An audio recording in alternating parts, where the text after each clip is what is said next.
La reflexión de este último domingo del año, de este año que no olvidaremos en el resto de nuestra vida seguramente, la última reflexión propuesta por el calendario litúrgico está en el Evangelio de Lucas, capítulo número 2, del versículo 21 en adelante. En este mismo capítulo 2 está el nacimiento de Jesús, lo que conmemoramos y celebramos hace un par de días atrás. Ahora entonces viene una segunda parte, ya cuando se cumplen los 8 días, y lo vamos a leer. Dice: cuando se cumplieron los 8 días y fueron a circuncidarlo, lo llamaron Jesús, nombre que el ángel le había puesto antes de que fuera concebido.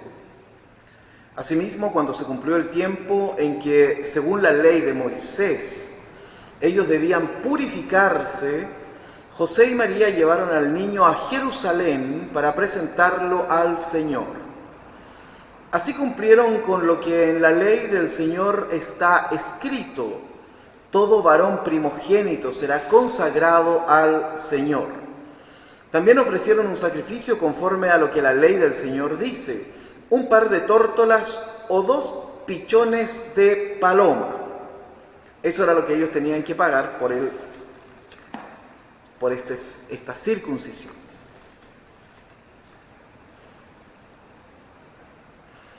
En la tradición protestante existen 2 formas de bautizo generalmente usadas. Por un lado está la tradición protestante que no bautiza niños, porque con mayor o menor razón dicen que en realidad una persona se bautiza, o quien se bautiza debe hacerlo en plena conciencia de lo que está haciendo. Por otro lado, iglesias históricas como la nuestra, luteranos, anglicanos, metodistas, bautizan bebés. Y usualmente, y en el periodo de la Reforma, esto fue un tema sumamente candente. De hecho, hasta los días de hoy, si bien es cierto, no son temas que la gente va a la universidad a escuchar un debate sobre si se deben o no bautizar bebés o niños, sigue siendo un tema que es uno de muchos temas que suelen dividir al mundo protestante. Cuando a mí como pastor luterano me dicen: pero ¿cómo ustedes pueden bautizar niños si no tienen conciencia de lo que están haciendo? Y yo les quiero responder y les quiero comentar a ustedes, porque seguramente alguna vez alguno de ustedes, siendo luteranos, otras personas les dicen: pero ¿cómo bautizan niños si los niños no tienen conciencia? Entonces, tomando el texto que acabamos de leer, quisiera referirme un poco a este asunto. Lo primero que quisiera decir es que en el mundo luterano, tanto como en el mundo anglicano, por ejemplo, iglesias que conozco muy bien, existe en el periodo de la vida de una persona un momento en donde conscientemente realiza una acción, afirmación respecto de su fe. Entonces, para nuestros hermanos que suelen decir que cómo nosotros podemos bautizar niños, dicen que el bautizo debe ser un acto consciente, nosotros respondemos: efectivamente, acercarse a Dios es también un acto de conciencia personal. También, y quiero después explicar por qué dije también. En el mundo anglicano y en el mundo luterano, por ejemplo, nuestra acción positiva y consciente se llama la confirmación. La confirmación, en un periodo, en una edad determinada, que es de la adolescencia hacia arriba, se le invita a la persona que quiere confirmar su fe a que participe de un curso que puede durar, o de una preparación, si uno lo quiere, que puede durar entre 1 y 2 años. Hay adultos, por ejemplo, que entran a programas de confirmación, adolescentes, de ahí hacia arriba, que entran a programas de confirmación. Eso significa que en nuestra tradición protestante, siguiendo también la normativa de Lutero, entonces nosotros le damos también a personas con una conciencia desarrollada la información necesaria para que ellos puedan sopesar si el cristianismo en lo general y el luteranismo, por ejemplo, o el anglicanismo en lo particular, las quiere hacer parte de su propia existencia. Por lo tanto, los protestantes que están de acuerdo con están a favor, mejor dicho, con el bautismo de niños, tanto como los protestantes que no están a favor de esto, ambos están de acuerdo en que en un momento de conciencia una persona se acerca a Dios. Hasta ahí estamos claros, digamos. Por lo tanto, no es que no existe este acto de conciencia, existe. En el mundo protestante tradicional, ¿cierto? Este acto de conciencia se le llamará aceptar a Cristo en tu corazón, y en el protestantismo histórico a esto se le llama confirmación. ¿Por qué digo esto? Porque en este texto que acabamos de leer, a Jesús se le lleva al templo en Jerusalén para que Él sea circuncidado. Uno de los argumentos, este es el segundo argumento, ¿no? El primer argumento respecto a las iglesias históricas y nuestro bautismo de niños es que nosotros sí tenemos contemplado en nuestra historia y en nuestra fe que una persona en algún momento de su vida tiene que tomar una decisión consciente acerca de seguir a Dios o no. Nosotros le llamamos a eso confirmación, eso es lo primero. Lo segundo es que nosotros bautizamos niños siguiendo las directrices también del Evangelio. Si en el Evangelio aparece que los padres llevan a su hijo al 8º día para circuncidarlo, y fíjense lo que dice la circuncisión, ¿no? Un bebé de 8 días, podríamos decir, no tiene conciencia de lo que está decidiendo. Entonces, el texto dice que, según la ley, así cumplieron con lo que en la ley del Señor está escrito. Todo varón primogénito será consagrado. Consagrado quiere decir dos cosas. Consagrado quiere decir, en primer lugar, que tú has sido apartado por Dios. Eso es la consagración, ¿no? Que tú eres apartado. Recuerden, muchos sermones atrás, cuando hablamos de la santificación, toda santificación o consagración significa que tú eres apartado para, más que apartado por, es distinto, ¿no? Y esta distinción tiene connotaciones también orientales y occidentales. Entonces, en primer lugar, consagración significa que tú eres tomado para, y en segundo lugar, significa que eres parte, con este acto de consagración, entonces tú pasas a formar parte de un pueblo especial, en este caso del pueblo de Israel, ¿cierto? En el caso de nosotros, pasas a formar parte de la iglesia. Si ustedes se dan cuenta, hay cosas muy similares. A veces les ponemos nombres distintos, pero son similares. O sea, en una tradición protestante, por ejemplo, bautista, los niños son presentados a Dios. Aquí el texto también dice, para presentarlo, ¿no? Otro texto dice, Jesús, dejad a los niños, venid a mí, no se lo impidáis. O sea, en ambas tradiciones, fíjense, si ponemos esto en paralelo, protestantes evangélicos, protestantes iglesias históricas, para diferenciarlos, y judíos. Estos tres elementos tienen un acercamiento a Dios cuando son niños. En el caso del protestantismo evangélico, presentación. En el caso de las iglesias históricas, bautismo. Y en el caso del judaísmo, circuncisión para los varones. Pero el paralelo no queda ahí. Si subimos el escalafón, llegamos a otro paralelismo. Iglesias protestantes evangélicas tendrán esto de aceptar a Dios como tu Señor y Salvador, profesión de fe. ¡Fup! Le ponemos sonido. ¡Fup! En el caso de las iglesias históricas protestantes existe la confirmación, y en el caso del judaísmo existirá el bar mitzvah o el bat mitzvah, que se realiza a los 12 y 13 años respectivamente. O sea, en las tres tradiciones protestantes, iglesias históricas y judaísmo, existen en estos tres una presentación del niño cuando es bebé y en su adultez, desde la adolescencia hacia arriba, una confirmación de su fe respecto a su participación en la fe. Eso es lo que nos encontramos en el texto bíblico. Por lo tanto, cuando a veces uno es cuestionado y dice, ¿cómo puedes bautizar bebés? Bueno, ¿cómo llevaban a Jesús entonces a ser circuncidado, no? Siguiendo esa lógica, lo que tendría que haber ocurrido es que Jesús hubiera llegado a la adultez y ahí tendría que haber decidido si quería ser judío o no, pero eso no funcionaba así. De hecho, no funciona así. Entonces, eso es una cosa importante. Ahora, hay otro elemento que a mí me llama mucho la atención de este texto, y es que el hecho de que Jesús es llevado por sus padres. Nosotros solemos pensar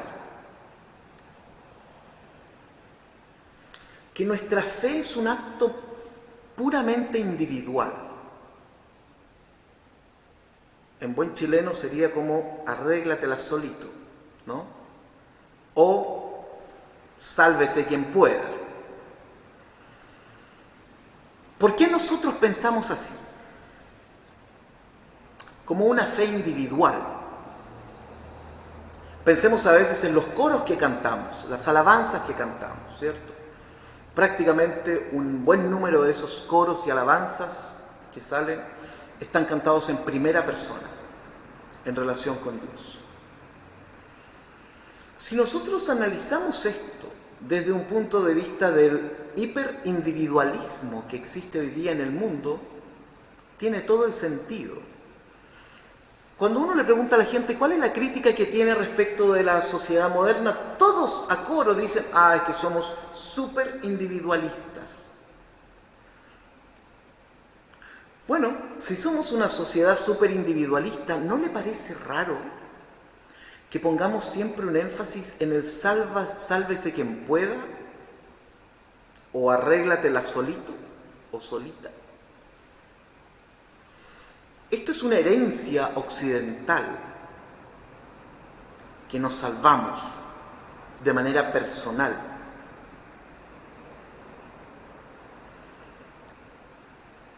Pero si nos vamos al tiempo bíblico, de donde nosotros leemos la Biblia, ¿no?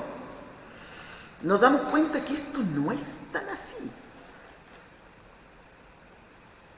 Nos damos cuenta de que la salvación, independiente del constructo psicológico y teológico que cada cual tenga respecto de lo que entienda por la salvación, para algunos la salvación tiene que ver con lo que te va a ocurrir después de la muerte. Para otros, en los cuales yo me incluyo, la salvación tiene que ver con cómo Dios, por medio de Jesús, nos va salvando día a día, generación tras generación, aquí y ahora.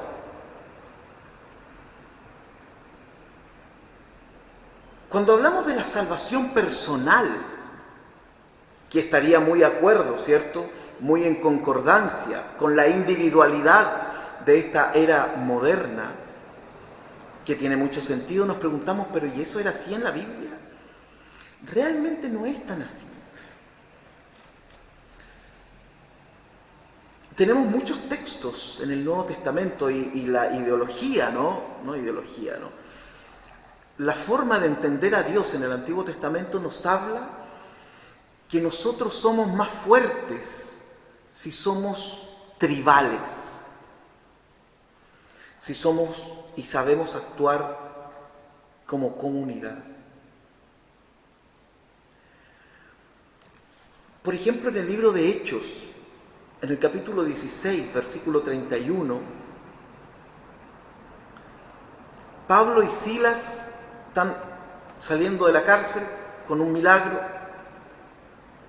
y un hombre les dice, haciendo la versión más resumida, ¿qué tengo que hacer para ser salvo? Para salvarme. No sabemos si este hombre le estaba preguntando en términos de salvación del alma o cómo me salvo ahora de esto que me va a ocurrir. Y ellos le dicen, mira, cree en el Señor Jesucristo y serás salvo tú.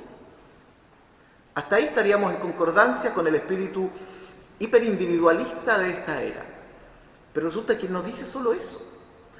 Dice, cree en el Señor Jesucristo y serás salvo tú y tu casa.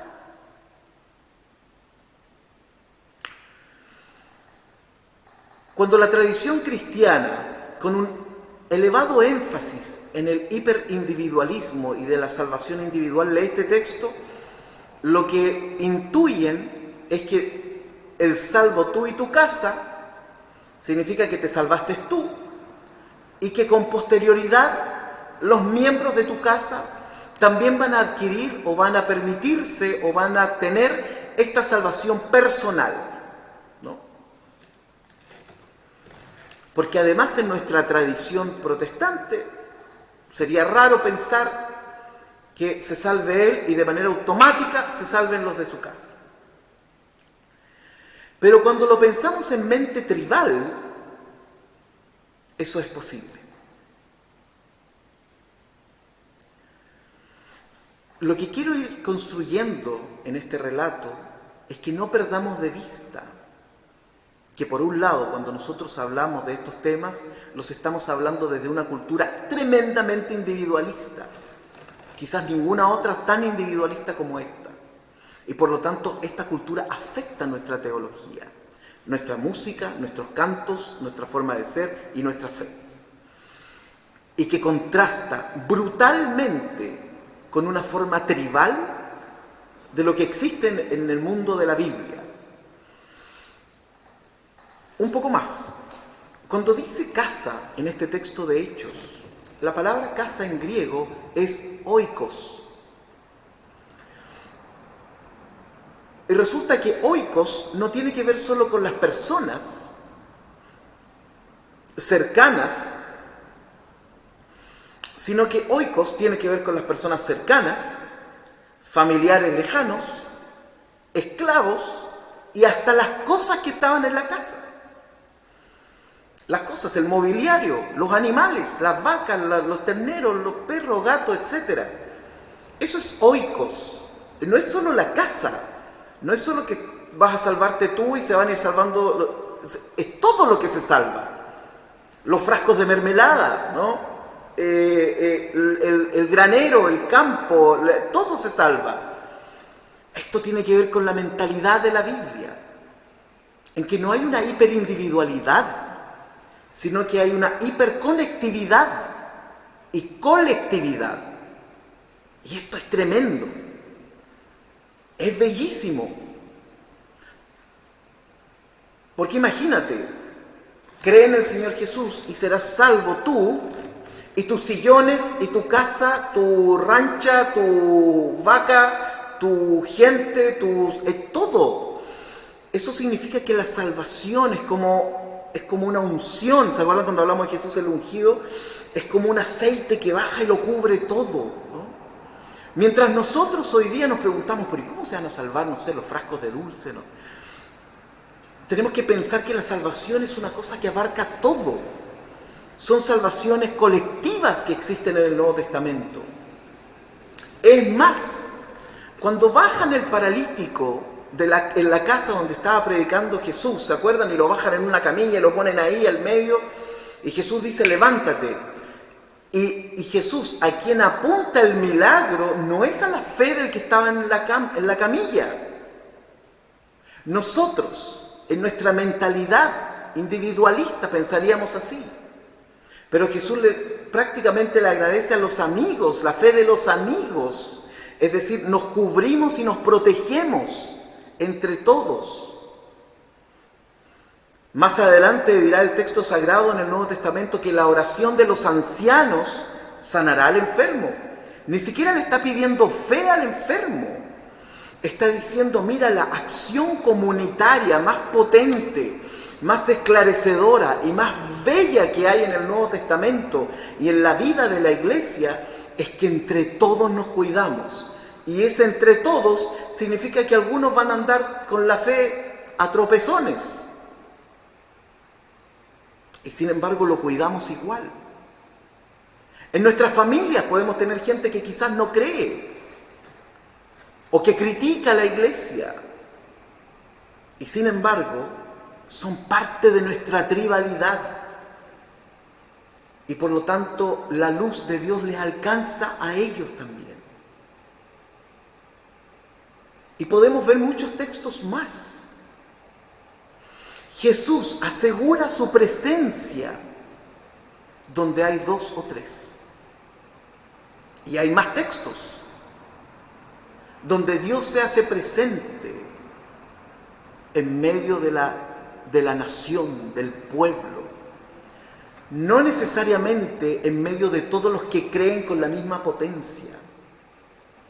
Quizás por eso podemos entender que Jesús creara su pequeña comunidad de 12, cada uno con una personalidad distinta, con emocionales, con un traidor, ¿cierto?, encargado de las platas, con personas explosivas de carácter. Y Jesús creó su comunidad así. Cuando nosotros vemos este texto de que Jesús es llevado por sus padres, yo digo, eso es. A veces tenemos que ser llevados por otros. A veces no me alcanza la fe.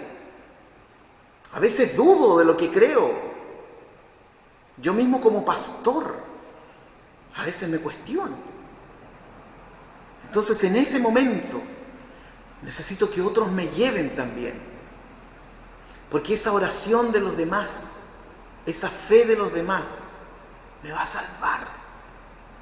Y cuando yo también sienta que mi fe es fortalecida, cuando sienta que mi fe tiene un aire fresco, que mi relación con Dios está pasando por un buen momento, porque no siempre pasamos tremendos momentos, es una relación con la vida misma, ¿no? Dios mismo es el soporte y sustento de la vida. Bueno, y no siempre tenemos una relación armoniosa con la vida.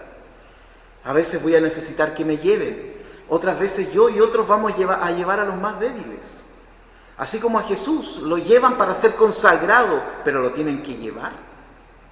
Los amigos del paralítico, por la fe de ellos, Jesús sana al paralítico. La oración de los ancianos, por la fe de ellos, Jesús sana y salva. Quizás es tiempo de dejar de pensar en nuestra fe tan individualista y pensar más en forma comunitaria y colectiva. Cuando pensamos de esa manera, fíjense que dejamos de criticar, dejamos de juzgar. Cuando pensamos colectivamente nuestra fe, nos bajamos del podio de juez, en donde siempre estamos criticando, ¿no? Ah, mira, este no cree, ya no cree en Dios, ¿no? Este ya no cree. O cuando escuchamos a madres o padres hablar de sus hijos, hijas, que ya no van a la iglesia. Bueno, ya no va a la iglesia, casi como que se perdió para siempre. No es así. Nuestra fe, nuestro amor por Dios es amplificado por medio del Santo Espíritu. Y esa bendición alcanza a todos los demás. Porque después, cuando yo desfallezca, todos los demás me van a sostener. Por eso somos un reino de sacerdotes y sacerdotisas, podríamos decir hoy día, en donde ninguno es superior a otro. Hoy día podemos llevar a algunos, mañana necesitaremos que otros nos lleven, como tantas veces ocurrió en el ministerio de Jesús, donde Él vio con sus ojos cómo los amigos, los parientes, llevaban al que ya no podía ver, al que ya no podía caminar, al que ya no sabían qué hacer con él, y sin embargo era parte de. La salvación es un rocío que cae sobre todos. Tenemos que aprender a llevarnos, soportarnos, como dice Pablo, amarnos, como dice Jesús, no juzgarnos, como lo vuelve a decir. Este año que está finalizando, yo creo que hemos tenido muchísimo de eso. Nos hemos llevado, nos hemos aguantado, nos hemos soportado, pero aquí estamos juntos. Seguimos siendo iglesia. No hay mejor testimonio que ese para el mundo, si uno lo quisiera. No hay mejor testimonio. El mejor testimonio que nosotros podemos dar es seguir estando juntos, a pesar de todos los a pesar de. Esa es la forma en cómo se entiende la salvación en la Biblia. Esa es la forma en donde podemos compartir colectiva y comunitariamente. Ustedes orando por mí, yo orando por ustedes y caminando juntos. Como dice una alabanza, si caminamos juntos lo podremos lograr. Para cambiar este mundo, ¿cierto? Tenemos que estar con Dios. Y ese estar con Dios significa estar juntos, a pesar de. Los primeros esfuerzos del Nuevo Testamento, del libro de los Hechos, los primeros esfuerzos de Pablo, las primeras luchas, si uno quiere, de la iglesia, no eran con lo que estaba afuera, era cómo nos mantenemos juntos, a pesar de ser diferentes, de pensar de maneras diferentes, de leer la Biblia de manera distinta, para poder seguir juntos y seguir tratándonos amorosamente y como hermanos, se requiere un nivel de madurez tremendo y tenemos que apuntar a eso. Madurez, amor y empatía. Que este próximo año que iniciamos tengamos esos elementos. Dejemos de pensar en nosotros de manera individual y pensemos en los demás como una comunidad de creyentes. Y a veces ni tan creyentes, pero comunidad igual. Que la paz del Señor, que sobrepasa todo entendimiento, guarde nuestros corazones y mentes en Cristo Jesús. Amén.